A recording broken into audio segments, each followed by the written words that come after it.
Hello friends, स्वागत है आपके इस चैनल रैम्बो टीच BSCB में। ठीक है, जैसा कि हमने आपसे वादा किया था कि साइंस का हर चैप्टर से ऑब्जेक्टिव 30 इम्पोर्टेंट ऑब्जेक्टिव लेकर आएंगे, जो आज से स्टार्ट हो गया। आप मेरे चैनल को सब्सक्राइब कर दें और लाइक कर दें अगर वीडियो पसंद आए तब, ऐसे फ्री में नहीं। ठीक है, चलिए टाइम गंवाएं हम, बिना टाइम गंवाएं स्टार्ट करते हैं वीडियो को।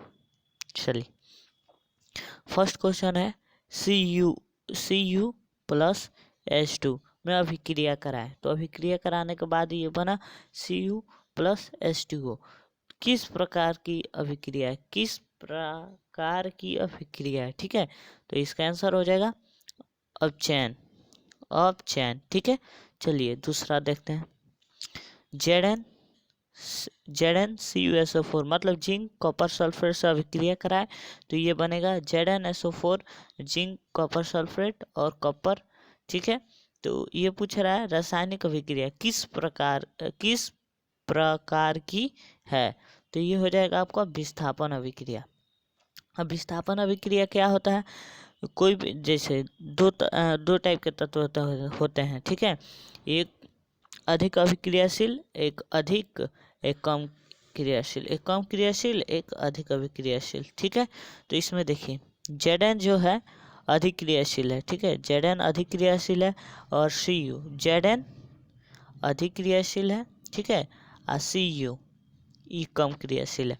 अब इसका जब हम क्या करेंगे, अभिक्रिया कराएंगे तो इसका स्थान ये ले लेगा, Zn Cu को हटा देगा और Cu आ जाएगा Zn के जगह पे। ठीक है, तो देखिए अभिक्रिया कराएं तो यहाँ पे था CuSO4, लेकिन ये Zn मजबूत है, कहा कि उसको मार के हटा दिया वहाँ से, तो यहाँ पे आ जाएगा ZnSO4 और Cu बाहर हो गया। तो इस टाइप की अभिक्रिया को क्या कहेंगे? तो इसको हम लोग कहते हैं विस्थापन अभिक्रिया। ठीक है, क्या कहेंगे? विस्थापन अभिक्रिया। ओके, चलिए तीसरा देखते हैं। समीकरण CaSO4, सॉरी मिस्टेक हुई, CaCO3 उष्मा के उपस्थिति में अभिक्रिया कराएंगे तो ये क्या होगा? तो ये टूट जाएगा CaO CO2। तो ये किस प्रकार की समीकरण है? ठीक है, तो ये हो जाएगा वियोजन। वियोजन इसके पहले वाले वीडियो में बताए हुए थे, बड़ा यौगिक, मान लीजिए ये भी बड़ा यौगिक है। ठीक है, तो ये अगर अभिक्रिया कराने के बाद ये A प्लस बी में टूट जाता है, तो ये टूटने का मतलब होता है वियोजन। ये बड़ा अभिक्रिया है, जुटा हुआ है, अब यहाँ पे अलग हो जा रहा है, इसी को बोलेंगे वियोजन अभिक्रिया। ठीक है, चलिए नीचे दी गई इस अभिक्रिया में कौन सा कथन सही है? ठीक है, कथन मतलब कौन सा सही है। ये अभिक्रिया दिया हुआ है 2Cu plus O2 equal to CuO। ठीक है, तो इसमें बहुत सारे बोल सकते हैं, लेकिन आपको ऑप्शन में दिया हुआ था कॉपर का ऑक्सीकरण। कॉपर का ऑक्सीकरण, ऑक्सीजन जुड़ता है तो ऑक्सीकरण कहते हैं। ठीक है, और ये भी बोल सकते हैं दो यौगिक जुट के एक बड़ा यौगिक बनाता है, तो इस संयोजी यौगिक भी हो सकता है। ठीक है, संयोजी यौगिक, लेकिन वो नहीं दिया तो हम नहीं लिखेंगे। ओके, चलिए पांचवा देखते हैं। श्वसन किस प्रकार की रासायनिक अभिक्रिया, मतलब श्वसन किस प्रकार का रासायनिक अभिक्रिया है? तो श्वसन ऊष्माक्षेपी है, क्योंकि हमें जब हम सांस लेते हैं और हम सांस लेते हैं तो ऑक्सीजन हमारे कोशिका में जाती है, जिससे वो टूटता है, जिससे वो हम भोजन जो करते हैं वो टूटता है और हमें ऊर्जा प्रदान करता है, इसलिए ये ऊष्माक्षेपी है। ठीक है, चलिए अपचयन वह प्रक्रिया है जिसमें, अपचयन मतलब क्या है, उसमें क्या होता है? तो O2 का योग, मतलब O2 जुड़ता है, O2 जुड़ता है और H2 का, H2 मतलब वियोग मतलब H2 घट जाता है। ठीक है, चलिए फेरस, अब नेक्स्ट क्वेश्चन है, फेरस सल्फेट क्रिस्टल का रंग होता है, मतलब फेरस सल्फेट क्रिस्टल का रंग मतलब कलर होता है, तो किस प्रकार का होता है? हरा। क्या हो जाएगा? हरा। मतलब पूछ देगा आपको फेरस सल्फेट क्रिस्टल का रंग होता है। ठीक है, ये एग्जाम में आता है तो हम सीधे लिख देंगे इसको हरा। देखिए हरा से मैंने लिख दिया, याद रखिएगा आपको। ठीक है, चलिए नेक्स्ट क्वेश्चन देखते हैं। नेक्स्ट क्वेश्चन कह रहा है लाल तप्त, मतलब लाल तप्त आयरन लोहा पर जल हुआ प्रवाहित करने पर कौन सा कौन सा यौगिक प्राप्त होता है, मतलब लाल तप्त लोहा पर जल वाष्प प्रवाहित करने पर कौन सा यौगिक प्राप्त होता है। तो ये इसका हो जाएगा हमें Fe, ये सूत्र याद रखिए Fe3O4 ठीक है। चलिए नेक्स्ट आगे बढ़ते हैं, पहले नेट बंद करने दीजिए हमको। चलिए अब आता है सिल्वर क्लोराइड, मतलब AgCl का रंग क्या है। तो हरा या श्वेत, एग्जाम में हरा भी दे सकता है ऑप्शन में, या एक कोई देगा हरा या श्वेत। तो आप श्वेत दिया होगा तो श्वेत को टिक करेंगे, और हरा दिया होगा तो हरा को। मेनली ये बी पे रहता है, बी पे, ठीक है, याद रखिएगा। चलिए अगला क्वेश्चन देखते हैं। Na2SO4, ठीक है, Na2SO4 और BaCl2 में अभिक्रिया कराएं तो ये क्या बनेगा, BaSO4 NaCl। तो ये किस प्रकार का अभिक्रिया है, ठीक है, ये द्विविस्थापन अभिक्रिया है, जिसमें अपने आयनों का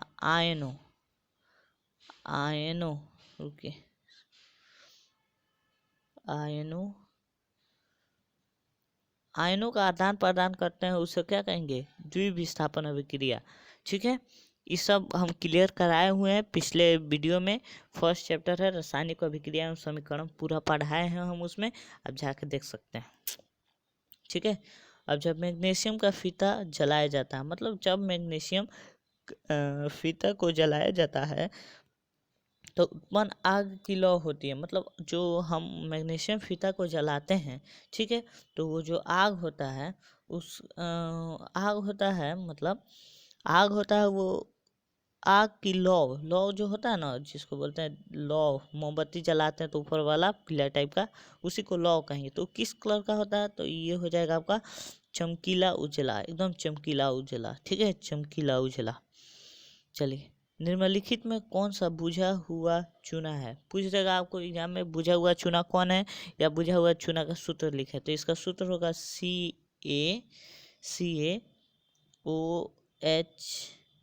का होल ट्वाइस, इसको याद रखिएगा, ठीक है, इस बार तो पूछा था बोर्ड में। चलिए अब आगे नेक्स्ट क्वेश्चन देखते हैं। चलिए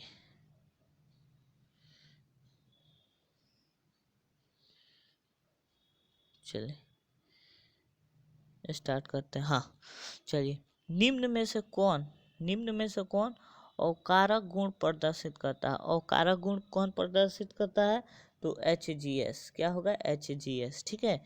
अब नेक्स्ट, शरीर में भोजन का पचना किस प्रकार की अभिक्रिया, मतलब हमारे शरीर में जो भोजन करते हैं वो पचता है तो किस प्रकार का ऑक्सीजन अभिक्रिया है। तो वो आपका आंसर हो जाएगा ऑक्सीकरण, क्योंकि ऑक्सीजन जुटता है इसलिए ऑक्सीकरण, ठीक है। चलिए कौन सा पदार्थ सूर्य के प्रकाश में अवघटित हो जाता है, मतलब सूर्य के प्रकाश में टूट जाता है, तो वो कौन सा है, AgBr, ठीक है। निम्न में कौन सा उत्पाद लेड नाइट्रेट को गर्म करने पर प्राप्त होता है, मतलब लेड नाइट्रेट को जब हम हीट करेंगे यानी गर्म करेंगे तो कौन सा पदार्थ बनेगा, तो वो बनेगा NO2 + O2, ठीक है, NO2 और O2 याद रखिएगा। चलिए साग सब्जियां को विघटित होकर कंपोस्ट बनना किस अभिक्रिया का उदाहरण, मतलब साग सब्जियां जो हैं विघटित हो जाती हैं, विघटित होकर कंपोस्ट का बनना किस प्रकार की अभिक्रिया है, तो हो जाएगा ऊष्माक्षेपी और ऊष्माशोषी होता है। लेकिन यहाँ आंसर हम ये दो टाइप के होता है, लेकिन ये जो साग सब्जियां को विघटित होकर कंपोस्ट बनना किस अभिक्रिया का उदाहरण है, तो हो जाएगा ऊष्माक्षेपी, क्या होगा, ऊष्माक्षेपी। चलिए निम्न में कौन सा सही है, ठीक है, मतलब सही कौन सा है, तो Na2CO3 10H2O, ठीक है, Na2CO3 10H2O ये सूत्र है, याद रखिएगा।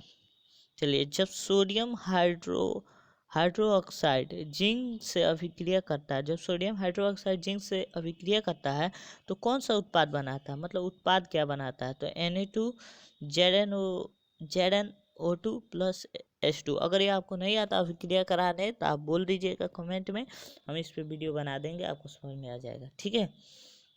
चलिए रासायनिक अभिक्रिया को व्यक्त किया जाता है। देखिए ये क्वेश्चन भी पूछा था, एग्जाम में भी आया हुआ था, रासायनिक अभिक्रिया को व्यक्त किया जाता है, तो रासायनिक अभिक्रिया को हम लोग समीकरण द्वारा, किसके द्वारा, समीकरण द्वारा। चलिए, निम्नलिखित में कौन समीकरण संतुलित है, संतुलित और असंतुलित भी बताए हैं आपको। चलिए देख लेते हैं, आइए गिनते हैं। देखिए, एक सेकेंड। हाँ, पीवी एक है, पीवी एक है, पीवी एक है, ठीक है। इधर भी पीवी एक है, ओके, सही है। NO3, NO3 इधर 3 NO3 और NO, मतलब NO3 तो यानी ये 2 है, पुट में 2 है तो N2 हो जाएगा। तो N2 इधर कहीं है, N2 नहीं है, N एक ही है, ठीक है, N एक ही है। 3 दूना 6, तो 3 दूना 6, एक सेकेंड, असंतुलित, हाँ हाँ हाँ, असंतुलित है तो ये सीधे दिखाई दे रहा है, पीवी एक है, इधर पीवी एक है।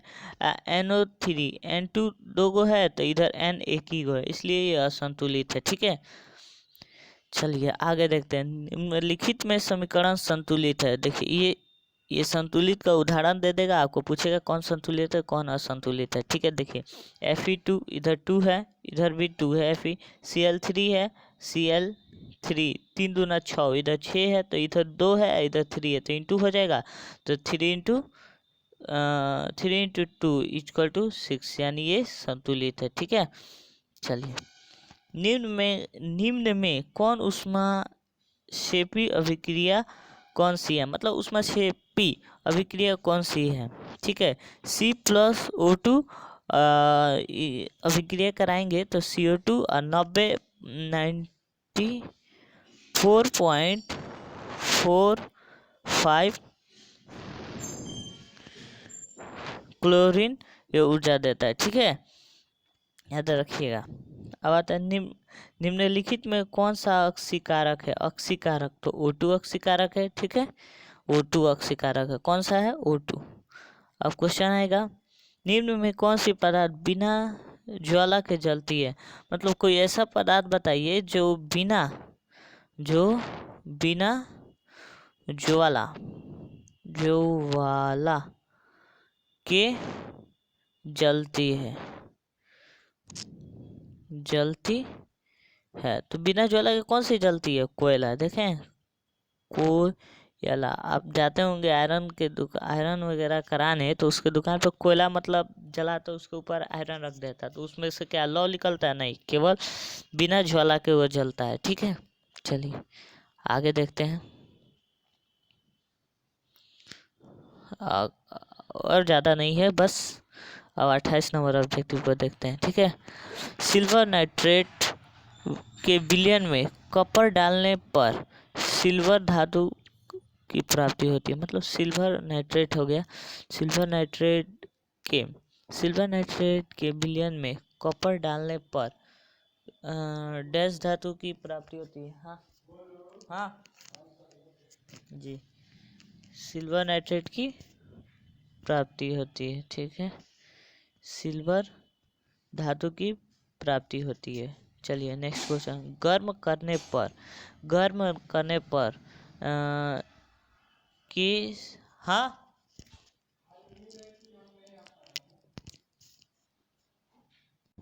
चलिए स्टार्ट करते हैं, कुछ काम था इसलिए ब्रेक ले ली, ठीक है। चलिए क्या था, हाँ, KClO3 अवघटित होकर पोटेशियम क्लोराइड एवं ऑक्सीजन बनाता है, मतलब कह रहा है, ये कहने का मतलब ये है KClO3 को गर्म करने पर, मतलब गर्म किया जाएगा तो ये अवघटित होकर क्या क्या बनाएगा, तो ये बनाएगा आपका, देखिए ये अवघटित होकर पोटेशियम बनाएगा, और पोटेशियम क्लोराइड और ऑक्सीजन बनाता है, ठीक है। चलिए नेक्स्ट, अभिक्रिया CuO+H2, ठीक है, ये अभिक्रिया कराएं तो ये बन जाएगा CuH2। किस प्रकार की अभिक्रिया है, तो ये हो जाएगा उपचयन अभिक्रिया। किस प्रकार, उपचयन अपचयन, मतलब ये दोनों है, उपचयन और अपचयन, तो इसको दोनों को हम बोल सकते हैं रेडॉक्स अभिक्रिया, ठीक है। चलिए, सिल्वर आयोडाइड का रंग कैसा होता है, मतलब सिल्वर आयोडाइड का रंग कैसा होता है, श्वेत, ठीक है। चलिए आगे देखते हैं, कौन सा युग्मक एकल विस्थापन अभिक्रिया प्रदर्शित करता है? मतलब कोई जोड़ा है जो एकल विस्थापन अभिक्रिया को प्रदर्शित करता है, तो ये हो जाएगा AgNO3 विलयन एवं कपर धातु। ठीक है, फर्स्ट चैप्टर का तो हमने इम्पोर्टेंट जो रासायनिक अभिक्रिया और एवं समीकरण, रासायनिक अभिक्रिया एवं समीकरण, उससे रिलेटेड हमने ऑब्जेक्टिव लाया।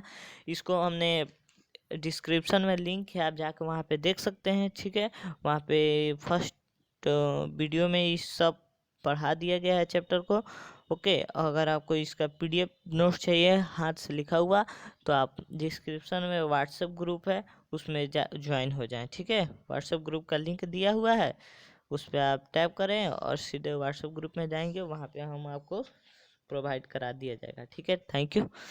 वीडियो को लाइक कर दें, शेयर कर दें और चैनल को सब्सक्राइब कर दें। ठीक है, चलिए मिलते हैं नेक्स्ट वीडियो में।